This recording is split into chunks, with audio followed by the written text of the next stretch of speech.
視界の端で赤い警告灯が明滅している。警告空き容量が不足しています。不要な記憶を削除するか、プランをアップグレードしてください。雨宮レンジは、こめかみを指の関節で強く押し込みながら、路地裏の安酒場のカウンターに突っ伏した。頭が重い。まるで鉛を流し込まれたようだ。今の彼の脳の領域、セクターの 40% は、他人の暗号化データで埋まっている。脳内ストレージの空き領域を企業や富裕層に貸し出し、倉庫代わりとして使わせることで日銭を稼ぐ。彼の脳内には今、どこかの企業の裏帳簿か、あるいは金持ちの愛人の 3D ポルノ映像化が詰め込まれているはずだ。中身を知る権利はないし、知りたいとも思わない。ただ、脳みそが常に他人のゴミで圧迫される不快感だけが、彼の現実だった。おい、レンジ。今日は払えるんだろうな。バーテンダーが催促する。ああ、今サブスクの更新料を払った残りがある。レンジは視線入力でクレジットを送金し、再び虚空を見つめた。日課の時間だ。彼は脳内の検索ウィンドウを開き、慣れた手つきで名前を打ち込む。一ノ瀬さゆり。検索対象公開市場オープンマーケット。ステータス販売履歴なし。検索結果は0件。レンジは深く息を吐き、安酒を喉に流し込んだ。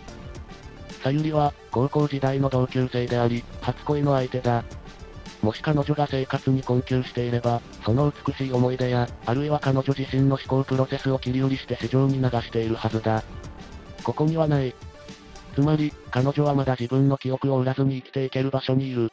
誰かのガレージになることもなく、平穏に暮らしている証拠だ。よかったな、さゆり。レンジはグラスに残った氷を揺らした。それが、彼にとって唯一の心の安定剤だった。店を出て、冷たい雨が降る路地を歩き出した時だった。脳内の通信回線に、強制的な割り込みが入った。広告、スパム、ではない。極めて高度なセキュリティプロトコルを用いた、軍事レベルのアクセスだ。雨宮レンジ氏ですね。合成音声が脳に直接響く。誰だ？ガレージの契約なら代理店を通せよ。10年前、あなたは身分類データの束を暗号化もせずにネットの共有ストレージに登記しましたね。タイトルは2035サマージャンク。記憶の彼方にある些細な出来事だ。金にならなかったどうでもいい日常の記録、ただの風景や雑音を整理するのが面倒でネットのゴミ捨て場に放り投げた覚えがある。それがどうした？ただのゴミだ。ゴミでした。ですが、その映像の背景。喫茶店のガラスの反射に、ある密会が映り込んでいました。我々、情報戦略局の一部派閥が進めていた、国家転覆計画の決定的証拠です。レンジは足を止めた。心臓が早金を打つ。そのデータは現在、ある組織によって回収されましたが、閲覧できません。あなたが独自の生体 ID、バイオ、タグを付与したまま圧縮したからです。回答には、オリジナルの鍵、つまり、あなたの現在の脳波パターンによるリアルタイム認証が必要です。前方から、10日明細を解除した男たちが3人、音もなく現れた。振り返ると、背後にも2人。全員が武装している。男たちに実体はないが、武器は本物だった。我々は、その証拠を完全に抹消する必要があります。あなたの脳ごとね。これは、抽出、ではなく、破壊だ。彼らはレンジを生かしておくつもりはない。データをこじ開け、証拠を確認した後、口封じに脳を焼くつもりだ。冗談じゃない。俺の脳みそは安物だが、使い捨て回路じゃないんだぞ。レンジは自身の脳内コンソールを狂ったような速度で操作した。逃げ場はないぞ、雨宮。リーダーの男が足を踏み出す。いや、方法はある。俺はガレージ、だぞ。レンジは、裏社会の掲示板に常駐しているボットネットのアドレスへ、自分からアクセスした。そして、自分の脳のポートを無差別受け入れ許可に設定し、世界中からのスパム通信、DDoS 攻撃、ジャンクデータを意図的に自分の脳へ招き入れたのだ。警告、外部トラフィック型。通信経路が飽和しています。警告、GPS 信号の送信エラー。ノイズレベル限界突破。レンジの脳を経由して、凄まじい量のデジタルゴミが周囲の空間に撒き散らされた。男たちの AR ゴーグルが、砂嵐のようなノイズで埋め尽くされる。なんだ。奴の信号が。増殖している。座標がブレています。奴の脳がジャミング装置になってるんだ。高度な追跡システムは、特定の固有 ID を応用設計されている。今のレンジの ID は、数億ものスパムデータの濁流に飲み込まれ、正確な位置を特定できなくなっていた。だが、スパムだけでは、まだ足りない。レンジは脳が焼けるような頭痛に耐えながら、マンホールの蓋を蹴り開けた。目指すのは地下水道のさらに奥。戦前の地下鉄跡を利用した、電波の届かない鉛とコンクリートの迷宮。通称、県外外オフライン基地、だ。地下深く、ハイビルの最深部にある違法データ屋の拠点。レンジは息を切らして駆け込んだ。おい、あるだけ全部よこせ。何をだ？エロか？容器スナックか？ウイルスだ。脳を焼くほど強力なやつを、俺のガレージ、領域にフルインストールしろ。正気か？ちょっと待ってろ。追っ手は優秀だった。ネットワークが使えないなら物理的に探せばいい。彼らはレンジが放ったジャミングの発生源を特定し、サーマルセンサーを搭載したドローンで包囲網を縮めていたのだ。ドアが爆破された。レンジがウイルスのインストールを終えたのと同時に、武装した男たちがなだれ込んでくる。無駄な抵抗はやめなさい。リーダーの男が、無機質な銃口のようなデバイスを向ける。強制接続、ハード、ジャック、用の端子だ。ああ、もう疲れたよ。好きにしろ。レンジは両手を上げ、薄汚れた床に座り込んだ。男が近づき、レンジの後頭部にあるポートにケーブルを突き刺す。接続開始。対象データ2035サマージャンクの回答シークエンスへ移行。脳内を土足で踏み荒らされる不快感が走る。彼らはレンジの生体認証を利用し、ネット上のゴミ捨て場から拾い上げたファイルをこじ開けようとしている。ようこそ、俺のガレージへ。レンジは血の混じった唾を吐き捨てた。だが、今の在庫はちっとばかし鮮度が悪いぞ。警告。異常データを検知。これは、論理爆弾。男が叫んだ時には、もう遅かった。レンジがガレージ領域に搭載していたのは、裏社会で最も悪名高い脳破壊ウイルス、メデューサ、だった。接続が確立された瞬間、ウイルスはレンジの脳を媒介して、男たちの高度なネットワークへと逆流した。バチバチ、と男たちのヘッドセットから火花が散る。同時に、レンジの頭の中も真っ白な光に包まれた。当然だ。自分の脳内で爆弾を爆発させたようなものだ。激痛などという次元ではない。自我が溶けていく。緊急事態発生。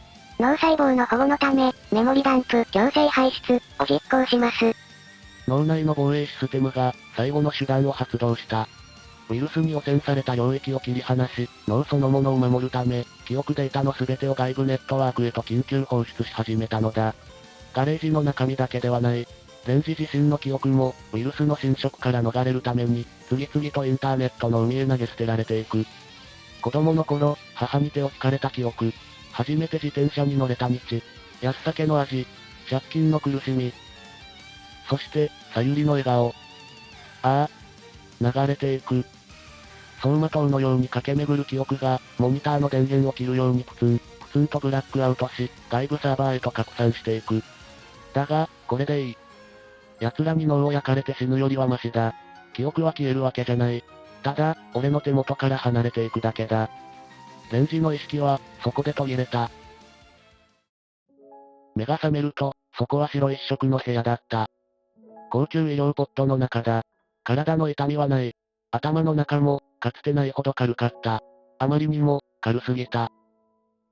お目覚めですか、雨宮様。スーツ姿の初老の男が立っていた。身なりからして、政府の高官のようだ。ここは国立高度医療センターです。あなたは、英雄として保護されました。男は穏やかに説明を始めた。あの後、ウイルスの逆流によって、レンジを襲った情報戦略局の一部隊は壊滅したらしい。そして、レンジの脳から逆流したデータの中には、彼らが隠滅しようとしていた国家転覆計画の証拠も含まれていたのだ。それがウイルスと共に政府のメインサーバーへ拡散されたことで、彼らの陰謀は白日の下にさらされた。結果として、レンジの捨て身の行動は、現政権をクーデターから救うことになったのだ。彼らは粛清されました。しかし、政府内部から反乱分子が出たという事実は、あまり公にはしたくない。そこであなたには、多額の報奨金と引き換えに、この件を沈黙していただきたい。男が端末を操作すると、レンジの目の前に信じられない桁の数字が表示された。一生遊んで暮らせるどころか、小国なら買えそうな金額だ。ですが、代償として、あなたは記憶の9割を失いました。緊急ダンプによって、あなたの記憶データは世界中のサーバーやクラウドの隙間に散逸してしまった。そうですか。レンジは淡々と答えた。悲しみはなかった。悲しむべき過去、そのものがないからだ。自分という人間が何者だったのか、どんな人生を歩んできたのか、ぽっかりと穴が開いている。だが、彼は生きていた。そして、手元には無限とも言える富がある。退院した次の日、レンジは街を見下ろすタワーマンションの最上階にいた。もう、脳の容量不足を警告するアラートは鳴らない。最高級のメモリ拡張を行い、サブスクリプションも無制限のプレミアムプランだ。だが、その広大なライブラリには、何一つファイルが入っていない。彼は本当の意味で空っぽ、だった。レンジは、自分が着ていた古いジャケットのポケットを探った。記憶を失う直前の自分が、何かを残しているような気がしたからだ。出てきたのは、くしゃくしゃになった紙切れが一枚。震える手で書かれた文字があった。さゆり。それだけだ。それが誰なのか、どんな顔をしているのか、今のレンジにはわからない。恋人だったのか、家族だったのか。だが、その文字を見た瞬間、空っぽの胸の奥が、わずかに熱くなるのを感じた。レンジは最新型の端末を起動した。莫大な資産残高が表示されている。これがあれば、世界中のあらゆる情報を買えるだろう。市場に出回っている幸福な記憶のパッケージを買って、空っぽの脳を満たすことだってできる。だが、彼はそうしなかった。代わりに、世界最高峰のデータ、サルベージ、回収、業者たちのリストを開く。金ならいくらでもある。彼は一人ごちた。俺の散らばった記憶、ピース、を、一つ残らず拾い集める。記憶は消滅したのではない。この広大なネットの海のどこかに、電子の木図として漂っているはずだ。まずは、彼女の記憶からだ。市場で買える安っぽい偽物はいらない。レンジは、無限に広がるデジタルの光の海を見つめた。この広い世界のどこかに必ずあるはずの、自分だけの真実。時間はある。金もある。そして、脳には莫大な荒野が広がっている。自身の記憶を探しに行く旅が、ここから始まる。レンジは初めて、頭痛のない、どこまでも澄み渡った気持ちだった。